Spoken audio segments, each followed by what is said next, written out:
बिस्मिल्लाहिर्रहमानिर्रहीम। तमाम सुनने और देखने वाले अजीज़ों और दोस्तों को अस्सलाम वालेकुम। उम्मीद करते हैं आप सब खैरियत से होंगे। आज जिस अहम तरीन मौजू पे हम डिस्कस करने जा रहे हैं वो है अमेरिका के सदर और रशिया के सदर के दरमियान अहम तरीन मीटिंग हुई। इस अहम तरीन मीटिंग में दोनों मुल्कों के दरमियान cyber attacks, human right violations और इसके अलावा इलेक्शंस के अंदर इंटरफेरेंस और इसके अलावा अहम तीन जो मौजू था इस मीटिंग का वो एक तो अफगानिस्तान के बारे में भी था और यूक्रेन बॉर्डर के हवाले से भी था। आज हम इसी हवाले से डिस्कस करेंगे इस पूरे इंटरव्यू में। आज हमारे साथ मौजूद होंगे CEO strategic analysis group Mohammad Bilal Iftikhar Khan साहब। सर, आपको खुशामदीद कहते हैं इंटरव्यू में। उम्मीद है कि आप खैरियत से होंगे। Thank you very much. अल्हम्दुलिल्लाह, अल्लाह का करम। आप सुनाएं। सर अल्हम्दुलिल्लाह मैं भी खैरियत से हूँ। सर बताइएगा कि आप इस मीटिंग, बहुत अहम तीन मीटिंग को कैसे देख रहे हैं। दोनों अहम तीन लीडर्स आके बैठे एक साथ। बाइडन ने कहा अच्छा है कि फेस टू फेस मीटिंग हो। तो आप इस मीटिंग को सर कैसे देख रहे हैं और क्या इतलात आई हैं इस मीटिंग के अंदर से? क्या ये मीटिंग खुशी खुशी हुई है या गरम गरम मीटिंग थी? अच्छा, इसमें मैं बड़ा इम्पोर्टेंट ये मीटिंग थी और इसमें काफ़ी आगे की जो सियासत है रशिया और अमेरिका के दरमियान, उसके रुख का भी हमें काफ़ी हद तक आइडिया हो गया। पहली चीज़ जो समझने की है, आपके तवसत से मैं आप व्यूअर्स को बताना चाहूँगा, वो ये कि अमेरिका जो है वो एक डिक्लाइनिंग जो है वो सुपर पावर है और उसे ये नज़र आ रहा है कि अभी तो वो ताकत में दुनिया में सबसे आगे है, लेकिन बहुत जल्द उसको चाइना जो है रिप्लेस कर रहा है। ये जो फिनोमिना है इसे थ्यूसिडाइड ट्रैप कहते हैं और इसमें जो है जो डिक्लाइनिंग पावर होती है वो जान के जो है ना इंस्टिगेट कर रही होती है, जो यंग सुपर पावर होती है जो उसको रिप्लेसमेंट के लिए आगे आ रही होती है। तो जब आपको ये समझ आ जाती है तो फिर आप देखते हैं कि G7 मीटिंग हो या नेटो हो, तो हर जगह पे इस वक्त जो मेन थ्रस्ट है बाइडन इंतज़ामिया का, वो चाइना के खिलाफ है। अच्छा, चाइना और रशिया को हम बहुत करीब देख रहे हैं पिछली एक डेढ़ दहाई से, बल्कि दो दहाइयों जी। से, जिस तरीके से वो एक करीब आ रहे हैं, एक दूसरे के साथ कर रहे हैं और यहाँ तक कि किसी फॉर्मल अलायंस का हिस्सा ना होते हुए भी वो एक दूसरे के इतने करीब हैं कि बकौल प्यूटन के इस जो इस वक्त हमारी रिलेशनशिप जा रही है वो एक अलायंस से बेहतर रिलेशनशिप जा रही है।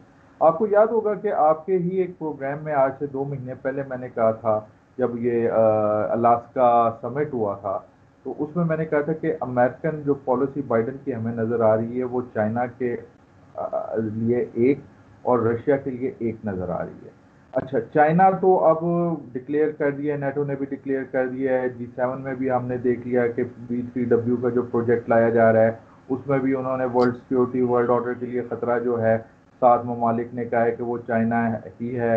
और अब तो नेटो ने भी कह दिया है कि जो नेटो के लिए सबसे बड़ा चैलेंज है वो जो है चाइना है।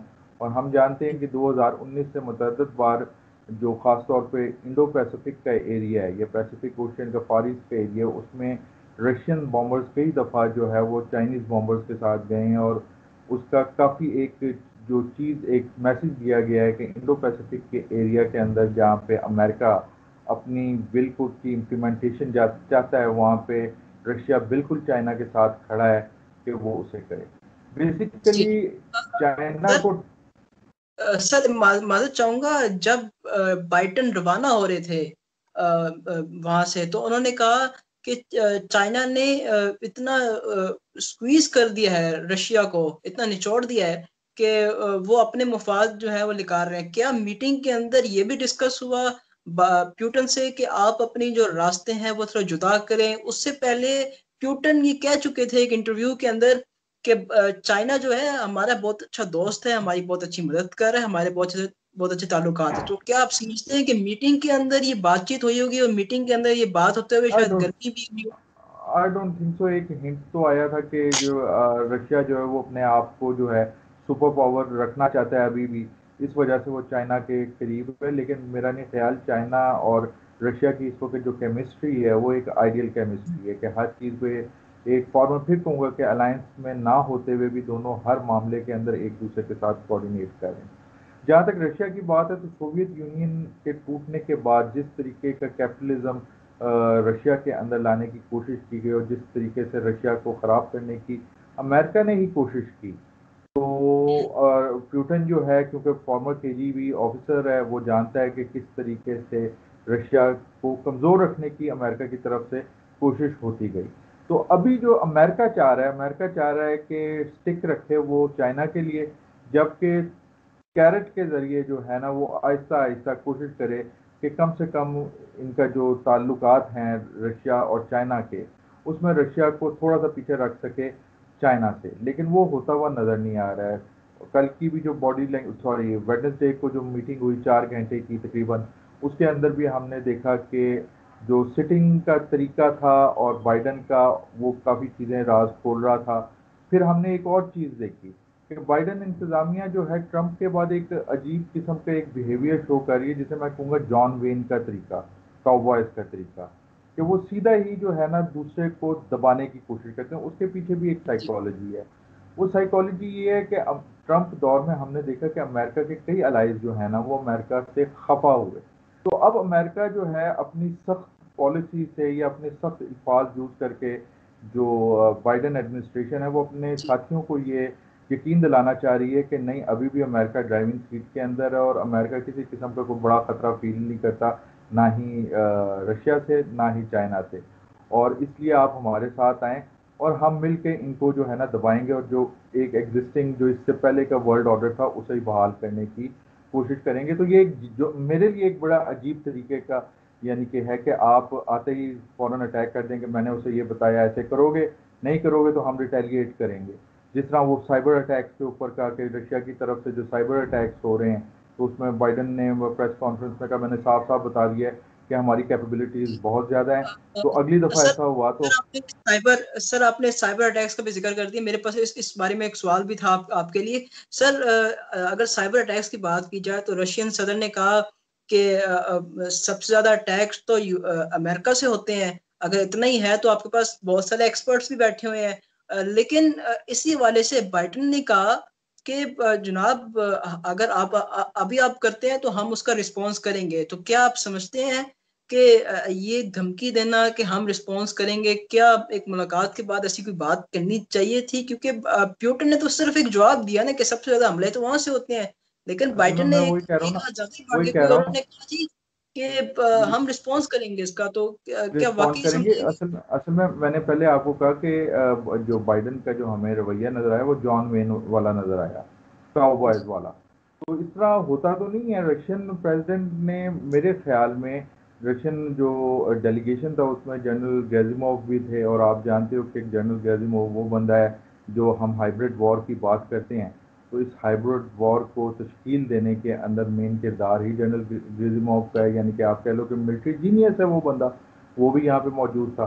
बेसिकली रशियन जो उन्होंने यहाँ पे आके बातें सुनी हैं और जज करने की कोशिश की है कि बाइडन जो है वो कितने पानी में है और कैसा है, और उसके अंदर काफ़ी हद तक अगर आप देखें तो एग्रीमेंट तो कोई नहीं हुआ, लेकिन दोनों ने कहा कि जी बड़ी पॉजिटिव थी, टॉक्स पे टॉक्स की ज़रूर बात हुई है कि हम आगे भी टॉक्स करेंगे, ये भी बात हुई कि चलें जी हम अम्बेसडर्स भी जो हमने विड्रॉ कर लिए थे, जो बिल्कुल। रशियन लीडर की गिरफ्तारी के बाद जो टेंशन एक चली थी, तो वो वापस भेज रहे हैं। तो उसके अलावा देखा जाए तो दोनों उसी जगह पर है, और बाइडन ने बाहर निकल के कहा कि मुझे नहीं लगता कि इतना तब्दीली आएगी इसके क्या नाम है प्यूटन के। इसी तरीके से प्यूटन भी जानता है कि जो एक पॉलिसी है उसका नेशनल इंटरेस्ट क्या है, उस नेशनल इंटरेस्ट से वो भी पीछे नहीं हटने वाला। अब आप देख लो यूक्रेन का मसलन जहाँ पे मामला आ जाता है, तो प्यूटन जो है जो उनका एक रशियन मौक़िफ़ है वो बिल्कुल सिंपल सा है, और अमेरिका अब इंस्टिगेट कर रहा है कि जी हम यूक्रेन को नेटो में भी लेके आएंगे, और इन्होंने कहा है कि अगर नेटो में लेके आते हैं तो ये रेड लाइन क्रॉस करने वाली बात होगी। तो बेसिकली अमेरिकन जो है वो पैक्स अमेरिकाना का जो ख्वाब टूट रहा था उसे दोबारा जो है रिवाइवल चाह रहे हैं। इसी वजह से काउबॉयज वाली जो बातें कर रहे हैं, जो मैंने अभी तक जो चीज़ें पढ़ी हैं उससे मुझे यही लगा है। और इसका असर क्या होगा कि डिज़ायर्ड असर तो ये चाहते हैं कि आहिस्ता आहिस्ता बेट डाल के रशिया को चाइना से थोड़ा सा दूर किया जाए। जो नेक्स्ट मीटिंग्स होती हैं उसमें आप देखोगे कि बेट्स डाली जाएंगी, और इसी तरीके से, लेकिन रशिया के जो एक कम्बिनेशन बन चुका है, तो बहुत मुश्किल होगा अमेरिका के लिए दोनों को अलग करना, और दोनों का साथ रहना ही अमेरिकन वर्ल्ड ऑर्डर के लिए बहुत अगेंस्ट होगा। और उसमें मैं फिर बात करूंगा कि जो G7 के अंदर इन्होंने बात की थी बेसिकली B3W की, तो B3W की लालच में जो आएगा वो अगर बयानात इनके पढ़ ले के मसलन ये वैल्यूज़ जो होंगी वो वेस्टर्न वैल्यूज़, यानी कि अगर आप डेमोक्रेट नहीं हो तो आपको रहने का हक नहीं है, तो ये अपनी वैल्यूज़ जो हैं उसके थ्रू इम्पोज करने की कोशिश करेंगे। ये पैसा देके अवाम को, मालिक को जो है अपने ताबे करने की कोशिश करेंगे। तो रशिया और चाइना दो अगर ममालिक अपने एक दूसरे के साथ जुड़े रहेंगे तो अब ही ये दोनों ममालिक अपने और अपने जो दोस्तों को उस थ्रेट से बचा सकेंगे जो आगे इमर्ज जी कर रहा है, जिसकी ये प्लानिंग किए हुए हैं। जी। सर, यूक्रेन का भी आपने जिक्र किया था, तो बताइएगा सर, यूक्रेन को रशियन सदर पुतिन कहते हैं कि ये हमारी रेड लाइन है और ये हमारा ही है और हम इसके बारे में जो फैसला करेंगे हमारी मर्जी है। तो सर बताइएगा कि अगर पुतिन ये कहेंगे जी कि हम उनका दिफा करेंगे, हम उन्हें असला भी देंगे, सब कुछ देंगे, अब वो नेटो के अंदर भी इम्कानी तौर आ रहे हैं, सामने नजर चीजें आ रही हैं कि वो शायद वहां भी शमूलियत उनकी हो जाए, तो सर इसके हवाले से पुतिन ने मीटिंग के अंदर क्या जिक्र किया है? क्या कोई इस हवाले से बात हुई है और रशियन सदर पुतिन ने क्या बाइडेन को ये कन्वे किया है कि ये हमारी टेरिटरी है, इसके अंदर आप इंटरफेयर ना करें? देखिए देखिए जो यूक्रेन जो है, यूक्रेन के हिस्सा क्रीमिया, क्रीमिया के ऊपर बेसिकली रशिया ने कब्जा किया था। वहाँ पे एथनिक रशियंस आबाद हैं और वो रशिया के साथ ही रहना चाहते थे, यूक्रेन का वो हिस्सा था। अभी इंस्टिगेट कर रहा है अमेरिका और जो नेटो जो है वो यूक्रेन को, ठीक है। और आपको पता है कि अभी तकरीबन महीना 1.5 महीने भी काफ़ी टेंशन हुई थी, जिसमें सुनने में आया था कि रशियन बड़ी तेज़ी से अपने ट्रुप्स जो हैं उनको मूव कर रहे हैं यूक्रेन के खिलाफ। तो ये तो एक ऑन गोइंग है, क्योंकि ये जो इलाका बन रहा है वहाँ पे स्ट्रेटेजिक अहमियत है रशिया के लिए। रशिया तो अपने उस अहमियत से नहीं निकलेगा। दूसरी बात ये कि सोवियत यूनियन के ज़माने में तो ये, जिनकी कल बात भी हुई, परसों बात भी हुई, यूक्रेन, बेलारूस वगैरह जो हैं, ये हिस्सा तो सोवियत यूनियन का ही था। और अमेरिका क्या कर रहा है कि सोवियत यूनियन के टूटने के बाद जो उसके एरिया ऑफ इन्फ्लुएंस हैं, जहाँ पे समझता है रशिया के यहाँ पे हमारा जो है ये सिक्योरिटी के लिए हमारे बहुत ज़रूरी है। मतलब आप देख लें कि आर्मीनिया के अंदर कलर रेवोल्यूशन लाए, इन्होंने जॉर्जिया के अंदर जो है कलर रेवोल्यूशन लाने की कोशिश की। तो वो कलर रेवोल्यूशन क्या है? अपनी वैल्यूज़ एक्सपोर्ट करके अपनी मनपसंद जो है डेमोक्रेसी के नाम पे अपनी हुकूमतें लेके आना, ताकि रशिया के जो मफादात जो है ना उनके ऊपर ज़र्ब पड़े और रशिया को कंट्रोल किया जा सके। तो रशिया हम जी देख रहे हैं कि 2008 से जो है, दो बल्कि 2007 से जो उसकी पॉलिसी नज़र आ रही है वो ये नज़र आ रही है कि रशिया अपने एरिया ऑफ इन्फ्लुएंस की हिफाजत के लिए हर किस्म का कदम उठाने के लिए तैयार है। ये जो जॉर्जिया की जंग हुई थी 2008 के अंदर गालिबन, तो उसके अंदर भी रशियन ट्रुप्स जो है वो लड़े थे जॉर्जियन फोर्सेस के साथ। और उसमें ये भी खबर आई थी कि अमेरिकन मरीन्स जो हैं वो जॉर्जियन फोर्सेस की मदद के लिए मौजूद है, अमेरिकन ट्रुप्स जो हैं। तो एक कन्फ्रंटेशन का तो माहौल है। और ये उसने तमाम एनालिस्ट कह रहे हैं कि ये जो मीटिंग हुई है इसमें तो रशिया किसी भी हालत में अपने मफाद से, अपनी जो बातें उनसे हटने के लिए, पीछे हटने के लिए तैयार नहीं है। हाँ, उसने ये क्यों ज़रूर कहा कि आर्म्स कंट्रोल की जो मुआहदे हैं, ख़ासतौर पर इकनॉमिक वो ये अटोमिक वेपन्स की डिडक्शन के, उसके लिए रशिया तैयार है और रशिया उस पर बातचीत भी करना चाहता है। लेकिन बाकी मामलात के अंदर जो है अभी तक किसी किस्म की ना लचक रशिया ने दिखाई है और ना ही अमेरिका दिखाने के लिए तैयार नजर आ रहा है। सर, ये एक बहुत अहम तरीन पॉइंट है, बहुत सारी जगहों पर जिक्र भी हो रहा है इस हवाले से कि बाइडेन ने कहा कि मैं ये बर्दाश्त नहीं करूंगा कि हमारे मुल्क के अंदर या इलेक्शन के अंदर इंटरफेरेंस हो या डेमोक्रेसी के अंदर हमारी इंटरफेरेंस की जाए। तो सर बाइडेन की हुकूमत से पहले और बाइडेन की हुकूमत के अंदर जब वो ओबामा के साथ थे, तो उस वक्त तो वो खुलेआम धांधली करवाते थे वो किसी और मुल्क के इलेक्शन में। तो क्या आप ये समझते हैं कि अगर क्योंकि पुतिन ने तो साफ इनकार कर दिया कि ना हम इलेक्शन इंटरफेरेंस कर रहे हैं, ना हम डेमोक्रेसी के अंदर आपकी कोई खलल डाल रहे हैं, लेकिन अगर वही देखा जाए तो अमेरिका जो है वो रशिया के अंदर लाजम अपनी इन्वॉल्वमेंट कर रहा है, उनके जो निर्वाण है, बिल्कुल ओपोजिशन लीडर निर्वाण है की जो उनकी हिमायतें कर रहा है, वहां अपने जासूस भी कभी भी भेजते हैं जो पकड़े जाते हैं बाद में। तो दो क्या आप पकड़े गए। समझते हैं कि ये बयानिया जो है पिट गया बहुत बुरी तरीके से? भाई दो सुपर पावर्स हैं। बात ये है कि इसमें जो है इख्तलाफात तो रहेंगे। बात ये है कि जंगल है दुनिया और इस जंगल में फिटेस्ट जो है वही सर्वाइव करेगा। तो ये तो वो खैर ऊपर की तीन पावर्स हैं जिनको आप कहते हो, चाइना, अमेरिका और रशिया। तो ये अपने मफादात से तो नहीं हटेंगी, इल्ज़ामबाजी ज़रूर लगेगी। और ये इल्ज़ाम जो है, मैं फिर कहूँगा कि ये जो सिस्टम है ना, कि हम अपने वैल्यूज़ को प्रमोट करना चाह रहे हैं, और वैल्यूज़ को प्रमोट करने के लिए कभी यूएसएड और पता नहीं किस किस किस्म की स्कॉलरशिप देख के हम जैसे ममालिक जो हैं, थर्ड वर्ल्ड जो है, जो या डेवलपिंग ममालिक जो होते हैं, जो डेवलप कर रहे होते हैं, उनको उनके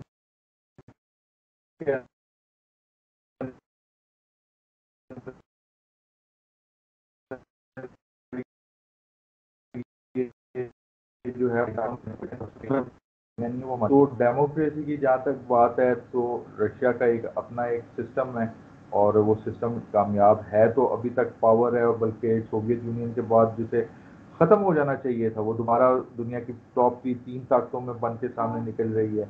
अमेरिका दूसरी तरफ क्या कर रहा है, वहाँ पे अपोजिशन का जो इलेक्शन निर्वाण जो है, उसको जिस तरीके से सपोर्ट किया और जिस तरीके से पाबंदियां लगाने की कोशिश कर रही है, ये तो बजाते खुद रशिया के अपने मुल्क के अंदर है। भाई, रशिया का घर है, वो प्यूटन का घर है। अगर किसी को प्रॉब्लम होनी चाहिए, वो तो उस पर अवाम को होनी चाहिए।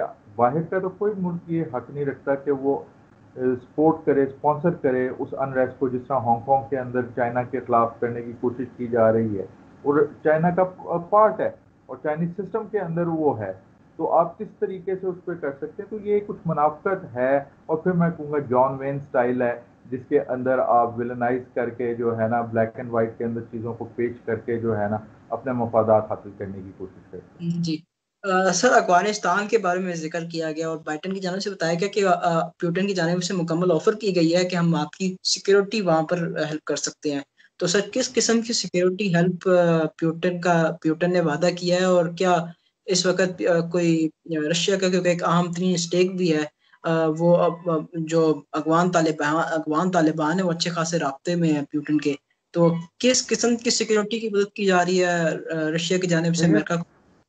रशिया अपना इन्फ्लुएंस यूज करेगा, ताकि जो है, जो मामलात इस वक्त अफगान गवर्नमेंट जो है सबसे बड़ी रुकावट बनी हुई है, अब वो तालिबान के ऊपर या बाकी जो एथनिक ग्रुप्स जो हैं, जिनके ऊपर वो अपना लेवरेज रखता है, उनको प्रेशराइज करेगा कि भाई एक जगह पे बैठो और आप करो। देखो, अमेरिका यहाँ पे रहता है, तो रहता जब यहाँ पे था, तो उसमें से थ्रेट्स जो क्रिएट हो रहे थे, वो तो क्रिएट हो रहे थे चाइना और रशिया के लिए। उसमें आपको पता है कि आईएमयू वगैरह जो है, और अब तो आईएस केपी भी आ चुकी है, जिनका नज़रें जो है इस वक्त रशिया और आप जानते हो चाइना की तरफ हैं। तो रशिया और चाइना के लिए तो ये खुशाइन बात। और इसमें आप देख लो कि सेंट्रल एशियन कंट्रीज जो है, वो बेस नहीं किसी किस्म की दे रही है अमेरिकन। तो रशिया और चाइना तो चाहते हैं कि ये यहाँ पे निकले, लेकिन साथ वो ये भी चाहते हैं कि यहाँ पे मामले का तस्फिया करके निकले। ये ना हो कि जिस तरीके से रशिया निकला था और बाद में आपको पता है खाना जंगी शुरू हो गई थी। तो रशिया ने जो ऑफर किए, वो चाइना ने भी ऑफर किए, वो पाकिस्तान भी चाहता है, वो ईरान भी चाहता है, वो सारे हमसाए चाहते हैं कि ये मिल बैठ के तालिबान और बाकी जो एथनिक ग्रुप्स जो हैं, किसी फार्मूले पे पहुंचे, ताकि बाद में अमेरिका जब निकल जाता है, तो ये बाकी मसाइल जो है ना, बाकी खिते के ममालिक के लिए ना पैदा हो। चले, आपका बहुत बहुत शुक्रिया सर। आखिर आखिर में जाने से पहले हम ये बता दें कि रशिया के सदर ने जब प्रेस कॉन्फ्रेंस की, तो उन्होंने कहा कि बहुत एक्सपीरियंस पर्सन है जो बाइडन। इसके अलावा उन्होंने ये भी कहा कि हम ताल्लुकात अच्छे रखना चाहते हैं, हम काम करना चाहते हैं वाशिंगटन डीसी के साथ, अमेरिका के साथ, लेकिन हमें जो है वो दुश्मनों की तरह ना समझा जाए। लेकिन दूसरी तरफ जो बाइडन ने जब प्रेस कॉन्फ्रेंस की, तो उन्होंने कहा कि जी, एक नई सर जंग चाह रहे हैं प्यूटन। तो इससे ये पता चलता है, और इससे भी पता चलता है कि जब जो बाइडन को एक सीएनएन की रिपोर्टर ने कुछ सवालात किए, तो उस पर वो गुस्से में आ गए, जिस पे उन्होंने जब वो अपने एयरप्लेन के पास पहुंचे, तो उन्होंने उस पर माजरत भी की।